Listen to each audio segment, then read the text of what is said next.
જય રામનાથ મિત્રો, સ્વાગત છે તમારું અમારી સાસ બહુ કિચન ચેનલમાં। અને આજની આપની રેસીપી છે ચાપડી ને ઊંધિયું, અમારા રાજકોટનું ફેમસ ચાપડી ઊંધિયું। તો ચાલો હવે આપણે બનાવી અને જોઈએ કે એમાં શું શું આપણે યુઝ કરવાના। તો આ છે આપણે ઘઉંનો જે જાડો લોટ આવે, કરકરો લોટ, ઈ પછી આ છે બધા મિક્સ વેજીટેબલ, ફ્લાવર, રીંગણ, ગુવાર, વટાણા અને અત્યારે શિયાળામાં આપણે તુવેર પણ અવેલેબલ હોય એટલે તુવેરના દાણા, પછી આ છે રવો, ચાપડીમાં આપણે યુઝ કરશું, આ છે ટમેટાની પેસ્ટ, આ છે કાંદાની પેસ્ટ, આ છે ધાણા, આ છે હળદર, મીઠું અને ચાપડી બનાવવા માટે તલ ને જીરું મેં મિક્સ કરીને લીધા છે, આ છે ગરમ મસાલો અને ચાપડીનો મસાલો, આ છે લસણ, તેલ, આદુ મરચાંની પેસ્ટ અને બધા સૂકા મસાલા છે, લાલ મરચું, તજ ને એલો, પછી આ છે લીંબુ, લાલ મરચું, ધાણા જીરું ને ખાંડ। તો જો સૌ પ્રથમ આપણે ગેસ ચાલુ કરશું, એમાં જે આપણે વેજીટેબલ બધા ધોઈને જ લીધા હતા એ બધા એને બાફવા મૂકી દેશું, એકદમ ધોઈ પછી બાફવામાં મૂકી દેવાના। હવે એમાં આપણે થોડુંક પાણી નાખશું,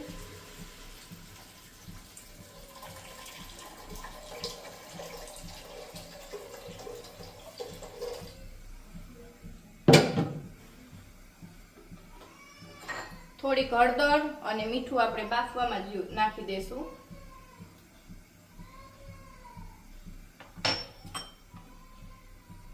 મીઠું આપણે આપણા સ્વાદ મુજબ નાખવાનું, આપણે વઘાર કરીએ એમાં પણ નાખવાનું હોય એટલા માટે। કુકરને બંધ કરી દેશું। હવે આપણું શાક બફાય ત્યાં સુધી આપણે સાઈડમાં ચાપડીનું તૈયાર કરી લઈ। તો જો આપણે આ ચાળીને કમ્પ્લીટ કરીને જાડો લોટ લીધો તો, ઘઉંનો જે કરકરો લોટ આવે ને એ, તો આપણે લોટ લઈ લેશું।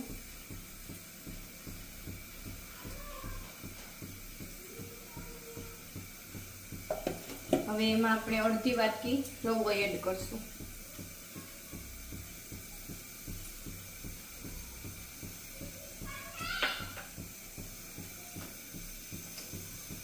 એમાં આપણે સ્વાદ પ્રમાણે મીઠું નાખશું,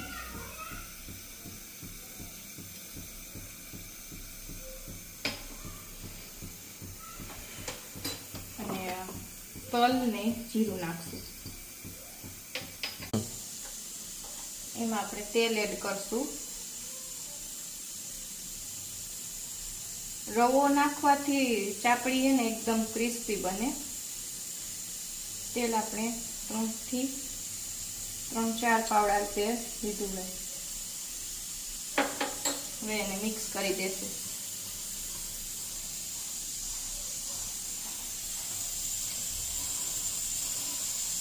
આ રીતે એકદમ તેલ મિક્સ થઈ જાય ને એવી રીતના મિક્સ કરી દેવાનું।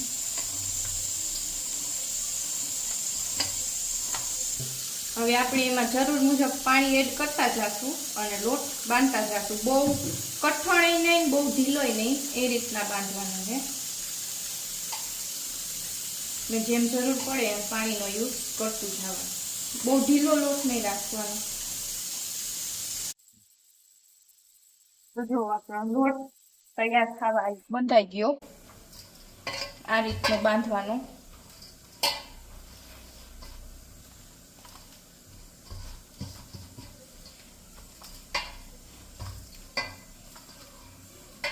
તો જો તૈયાર છે આપણો લોટ, આ રીતનો બાંધવાનો, બહુ ઢીલોય નહીં, ઢીલો તો હાવ રાખવાનો જ નહીં, બને ત્યાં સુધી થોડો કડક જ રાખવાનો।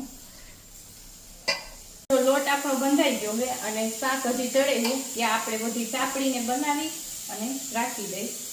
જો આ રીતનો એક પાટલો લઈ ઉપર આવી રીતના, બહુ નાની નહીં બહુ મોટી નહીં અને જાડી નહીં ને બહુ પાતળી નહીં, એ રીતની ચાપડી બનાવી દઈશું।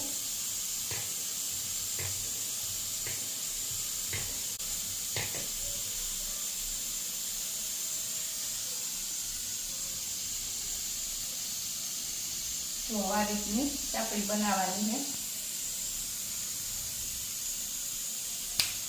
તો જો આપણી ચાપડી બનીને તૈયાર થઈ ગઈ છે. હવે આને થોડીક વાર સાઈડમાં મૂકી દઈ અને આપણું શાક બફાઈ ગયું છે એ આપણે ચેક કરી લઈ.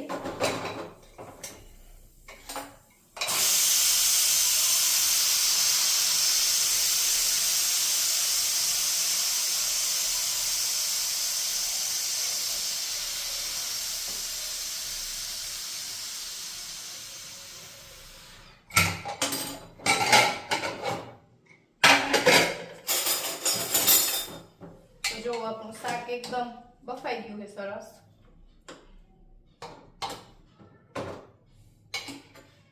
જો એકદમ મસ્ત બફાઈ ગયું શાક.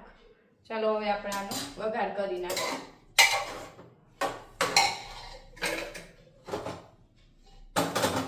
તો જો હવે આપણે અહીંયા શાક માટે તપેલી લઈ અને એમાં મૂકી દઈ તેલ ગરમ થવા. તો એમાં હવે આપણે તેલ નાખશું. તેલ ગરમ થવા મૂકી દઈ શાકના વઘાર માટે.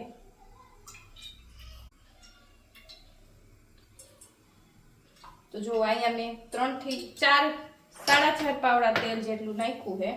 શાકમાં થોડુંક તેલ આપણે વધારે જ રાખવાનું. હવે આ તેલ ગરમ થાય ત્યાં સુધી આપણે આ બાજુ ચાપડી માટેનું તેલ ગરમ થવા મૂકી દઈ. એટલે આપણું શાકનો વઘાર થાય ત્યાં આપણું ચાપડીનું તેલ એ ગરમ થઈ જાય. તો જો આપણું તેલ ગરમ થઈ ગયું છે. હવે આપણે ગેસ ધીમો કરીને એમાં બધા સૂકા મસાલા નાખી દઈશું.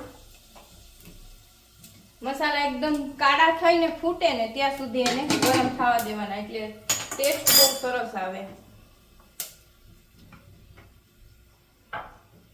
જો થઈ ગયા મસાલા બધા કાળા. હવે એમાં આપણે કાંદા નાખીશું.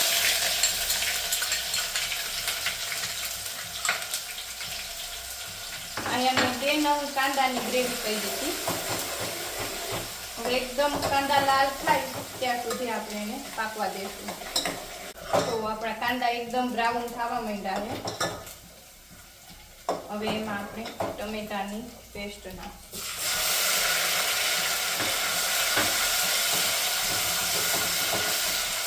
બે મીડિયમ સાઈઝના ટમેટાની પેસ્ટ અને 2 કાંદાની પેસ્ટ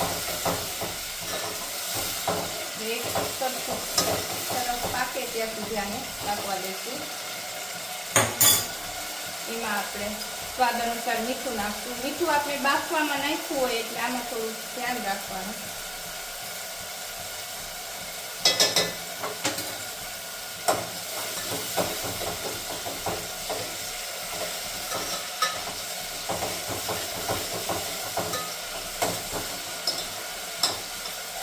હવે એમાં આપણે નાખશું થોડું હળદર. 1.5 ચમચી જેટલી આપણે હળદર દીધી છે, નાની ચમચી.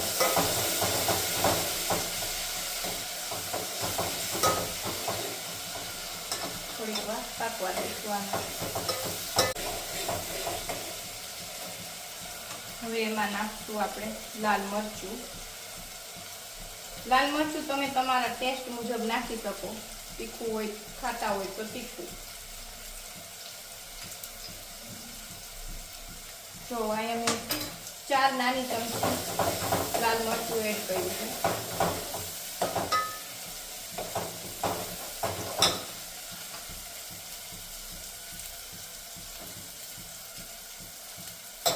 એક ચમચી જેટલું ધાણા જીરું નાખવું.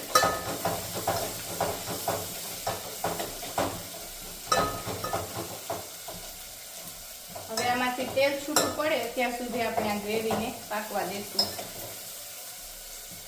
તો જો આપણું અહીંયા તેલ છૂટું પડી ગયું એકદમ. હવે એમાં આપણે જે શાક બાફ્યું હતું એ એડ કરશું.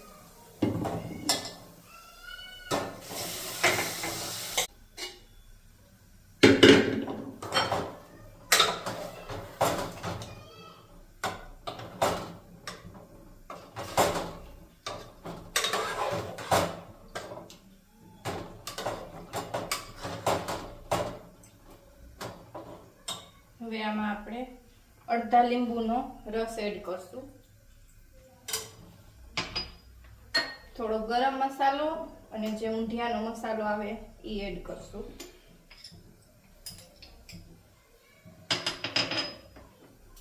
થોડી ખાંડ એડ કરશું.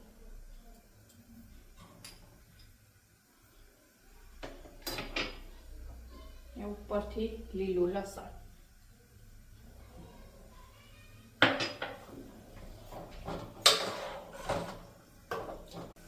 એમાં આપણે ઉપરથી થોડો આદુ મરચાંનો મસાલો નાખશું. હવે આમાં આપણે થોડું પાણી એડ કરશું.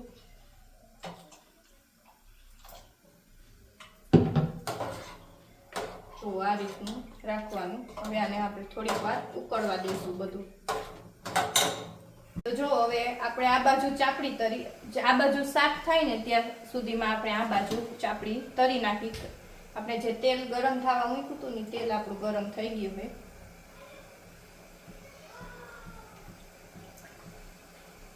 ચાપડીને આપણે ફાસ્ટ ગેસમાં નથી તળવાની, ફાસ્ટ ધીમો ગેસ કરવાનો, કારણ કે અંદરથી પછી થોડીક કાચી રહી જાય એટલા માટે.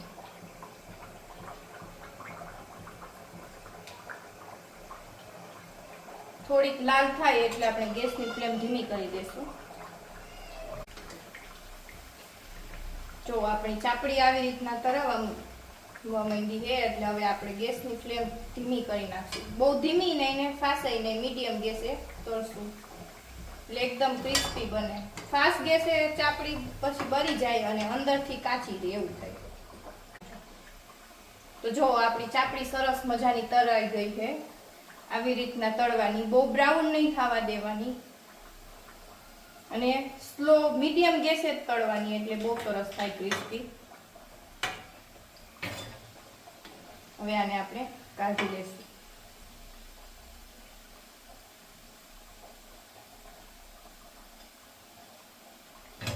જો આપણું ચાપડી ઊંધિયું તૈયાર છે, અમારા રાજકોટનું ફેમસ ચાપડી ઊંધિયું.